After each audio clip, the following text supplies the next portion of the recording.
Hi learners, നിങ്ങൾ already shawl, should ഈ പറഞ്ഞ വാക്കുകളുടെ ഉപയോഗം പഠിച്ചു. അങ്ങനെയാണ് നിങ്ങൾ ഈ അധ്യായത്തിൽ എത്തിയിട്ടുള്ളത്. ഷാള്, ഷുഡ് പോലെ നമ്മുടെ നിത്യജീവിതത്തിൽ സ്ഥിരമായിട്ട് ഉപയോഗിക്കുന്ന വളരെ പ്രധാനപ്പെട്ട രണ്ട് വാക്കുകളാണ് വില്ലും ഷുഡും. അതിനെക്കുറിച്ച് നമുക്ക് ഈ അധ്യായത്തിൽ ഡിസ്കസ് ചെയ്യാം. എല്ലാവർക്കും ഒരിക്കൽ കൂടി ഈ അധ്യായത്തിലേക്ക് സ്വാഗതം. അതുപോലെ ഓരോ അധ്യായത്തിൻ്റെ താഴെ തന്നിരിക്കുന്ന ടെസ്റ്റ് ലിങ്കിൽ ക്ലിക്ക് ചെയ്തുകൊണ്ട് കൂടുതൽ സെൻറ്റൻസുകൾ പരിചയപ്പെടാൻ കൂടി അല്ലെങ്കിൽ പരിശീലിക്കാൻ കൂടി നിങ്ങൾ ശ്രദ്ധിക്കേണ്ടതുണ്ട്. നമുക്ക് ഇന്നത്തെ ക്ലാസ്സിലേക്ക് കടക്കാം. വിൽ എന്ന് പറഞ്ഞു കഴിഞ്ഞാൽ നമുക്കറിയാം, ബേസിക്കായിട്ട് ഫ്യൂച്ചറിൽ നടക്കാൻ പോകുന്നൊരു കാര്യം പറയാനാണ് നമ്മൾ വില്ല് ഉപയോഗിക്കുക എന്നുള്ളത് ഏത് ചെറിയ കുട്ടിക്കും അറിയാവുന്ന കാര്യമാണ്.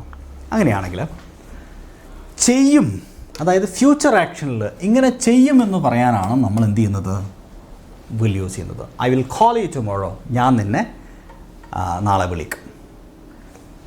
അവൾ ഉടനെ എത്തും, അല്ല അവൻ ഉടനെ എത്തും. He will arrive soon.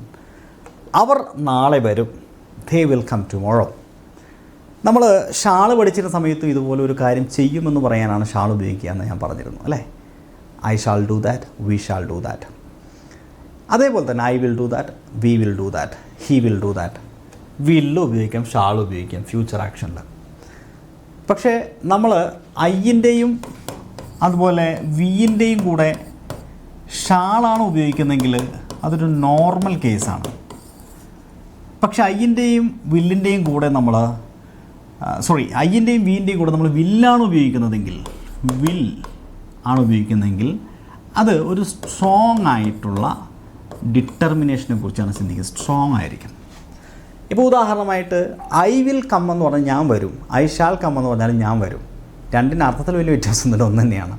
പക്ഷേ ഐ വിൽ കം എന്ന് പറയുന്നതിനകത്ത് ഞാൻ ഉറപ്പായിട്ടും വരുമെന്ന് പറയുന്ന ഒരു വിവക്ഷയുണ്ട്. ഐ ഷാൽ കം എന്ന് പറയുമ്പോൾ അത്ര ഉറപ്പില്ല, ചിലപ്പോൾ വരാതിരിക്കാനുള്ള സാധ്യതയുണ്ട്. ഐ വിൽ കം എന്ന് പറയുമ്പോൾ അതുണ്ട്.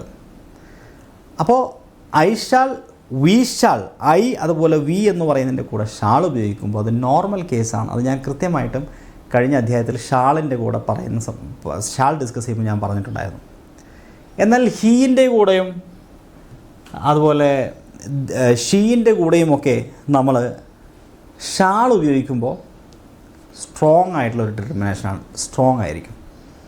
വില്ല് ഉപയോഗിക്കുമ്പോൾ അത്ര ഒരു മീൻസ് ഉറപ്പില്ല. ഹീ വിൽ കം എന്ന് പറയുമ്പോൾ അവൻ വരുമായിരിക്കും, ഉറപ്പൊന്നുമില്ല, അവൻ വരും. പക്ഷേ ഹീ ഷാൾ കം എന്ന് പറഞ്ഞാൽ അവൻ ഉറപ്പായിട്ടും വരും. ഇങ്ങനെ ഒരു സംഗതി ഗ്രാമറിലുണ്ട്. പക്ഷേ ഇതിനെക്കുറിച്ച് ഒരുപാട് നിങ്ങൾ ചിന്തിച്ച് നിങ്ങൾ തലപൊണ്ണാക്കണ്ട. വില്ലും ഷാളും ഒരു കാര്യം ചെയ്യുമെന്ന അർത്ഥത്തിൽ ഉപയോഗിക്കാം. നിങ്ങളത് തിരിച്ചു മറിച്ച് ഉപയോഗിച്ചോളൂ, കുഴപ്പമൊന്നുമില്ല, അത് തെറ്റൊന്നുമില്ല. കാരണം ന്യൂ ഇംഗ്ലീഷിൽ അങ്ങനെയുള്ള കാര്യങ്ങളൊന്നും അങ്ങനെ ഫോളോ ചെയ്യുന്നില്ല. I will come, I shall come, ഞാൻ വരും. He will come, he shall come, അവൾ വരും, അവൻ വരും. She will come, she shall come, അവൾ വരും. ഇത്ര തന്നെയുള്ളൂ. പക്ഷേ അതിൻ്റെ ഉള്ളിൽ ഇങ്ങനെ ഒരു വിവക്ഷയുണ്ട് എന്നുള്ളത് മാത്രം നിങ്ങൾ ഓർത്തിരിക്കുക. എനിവേ, നമ്മുടെ പോയിന്റിലേക്ക് വീണ്ടും വരാം. വില്ലിൻ്റെ മീനിങ് എന്താ? ചെയ്യും. വിൽ ചെയ്യും. I will call you tomorrow, ഞാൻ നിന്നെ നാളെ വിളിക്കും. ഹി വിൽ അറൈവ് സൂൺ, അവൻ ഉടനെ എത്തും. ദേ വിൽ കം ടുമോറോ, അവർ നാളെ വരും, ചെയ്യും. ഇതിൽ ഒരിക്കൽ കൂടി പറയാം, ഐൻ്റെ കൂടെ ഐ വിൽ എന്ന് പറയുമ്പോൾ ഇതിന് ഏകദേശം ഒരു 100% ഉറപ്പുണ്ട്.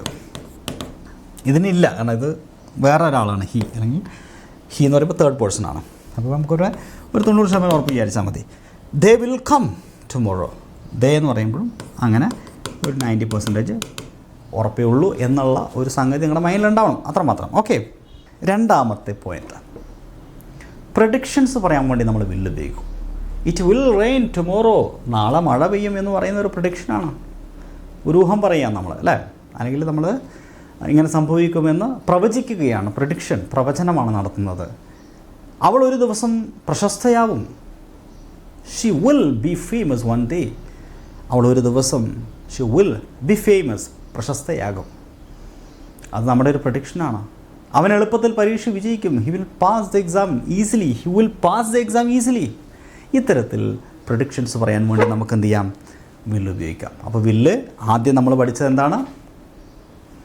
ഫ്യൂച്ചർ ആക്ഷൻ, ചെയ്യും, ഒരു ആക്ഷൻ നടക്കും, ഇങ്ങനെ ചെയ്യും എന്ന് പറയാൻ വേണ്ടിയിട്ട്. രണ്ട്, സംഭവിക്കും, പ്രഡിക്ഷൻസ് പറയാൻ വേണ്ടി, സംഭവിക്കാൻ പോകുന്ന കാര്യങ്ങൾ പ്രഡിക്റ്റ് ചെയ്യാൻ വേണ്ടിയിട്ട് വില്ല് ഉപയോഗിക്കാം. മൂന്നാമതായിട്ട് ചെയ്യും അല്ലെങ്കിൽ ചെയ്യാം, ഏതെങ്കിലും തരത്തിലുള്ള പ്രോമിസസ് കൊടുക്കാൻ വേണ്ടിയിട്ട് ഷാൾ ഉപയോഗിക്കുന്ന പോലെ തന്നെ ഉപയോഗിക്കാം. Promise or willingness. I will always be there for you, ഞാൻ എപ്പോഴും നിങ്ങൾക്കൊപ്പം ഉണ്ടാകും. I will always be there for you. Okay, I will always there. I will always be there. Okay, ഞാൻ ആരോടും പറയില്ല. I won't tell anyone. I won't tell anyone. ഞാൻ നിൻ്റെ പുസ്തകം തരാം. I will return your book. ഇവിടെ നമ്മൾ promise കൊടുക്കുമ്പോൾ നമ്മളാണ് പ്രോമിസ് കൊടുക്കുന്നത്. നമ്മുടെ വില്ലിങ്നെസ്സാണ്. ഇങ്ങനെ ചെയ്യാം, അങ്ങനെ ചെയ്യും. അപ്പോൾ അതിന് നമ്മൾ വില്ല് ഉപയോഗിക്കും. വില്ല് ഐൻ്റെയും വീൻ്റെയും കൂടെ ഉപയോഗിക്കുമ്പോൾ, വീണ്ടും ഞാൻ പറയുന്നു, ഐ അതുപോലെ വീൻ്റെ കൂടെ വില്ല് ഉപയോഗിക്കുമ്പോൾ ഒരു സ്ട്രോങ് ഡിറ്റർമിനേഷൻ അതിനകത്തുണ്ട്. അപ്പോൾ പ്രോമിസ് കൊടുക്കാൻ വേണ്ടിയിട്ട് നമുക്ക് എന്ത് ചെയ്യാം? വില്ല് ഉപയോഗിക്കാം. വില്ലിൻ്റെ അടുത്ത ഉപയോഗം റിക്വസ്റ്റസ്, അപേക്ഷകൾ. അപ്പം ഞാൻ നേരത്തെ ഷാൾ പഠിപ്പിച്ച സമയത്ത് ഷാളിനെ കുറിച്ച് ഡിസ്കസ് ചെയ്തപ്പോഴും പറഞ്ഞിട്ടുണ്ട് റിക്വസ്റ്റ്. തീർച്ചയായിട്ടും ഷാൾ വെച്ചും റിക്വസ്റ്റ് നടത്താം, വില്ല് വെച്ചും റിക്വസ്റ്റ് നടത്താം. Will you close the window? നിങ്ങൾ ജനൽ അടയ്ക്കാമോ? Will you explain that again? അതൊന്നു കൂടി വിശദീകരിക്കാമോ? Will you write it down? താങ്കൾ ഇതൊന്ന് എഴുതിയെടുക്കാമോ? ഇതെല്ലാം റിക്വസ്റ്റസ് ആണ്. റിക്വസ്റ്റ് ഇങ്ങനെ ചെയ്യാമോ? അങ്ങനെ ചെയ്യാം. നിങ്ങളിങ്ങനെ ചെയ്യോ? ഷാൾ വെച്ച് പറയുമ്പോൾ ഞാനിങ്ങനെ ചെയ്തോട്ടെ, ഇങ്ങനെ ചെയ്തോട്ടെ എന്നർത്ഥത്തിൽ നമ്മൾ ഷാൾ വെച്ചും റിക്വസ്റ്റ് ചോദിച്ചിട്ടുണ്ട്. അതുപോലെ ഇവിടെ ഇങ്ങനെ ചെയ്യാമോ എന്ന്, വേറെ ഒരാളോട് ഒരു കാര്യം ചെയ്യാമോ എന്ന് റിക്വസ്റ്റായിട്ട് ചോദിക്കാൻ വില്ല് ഉപയോഗിക്കാം. ഓക്കെ, ഇപ്പോൾ വില്ലിൻ്റെ ഉപയോഗം നമ്മൾ പഠിച്ചു കഴിഞ്ഞു.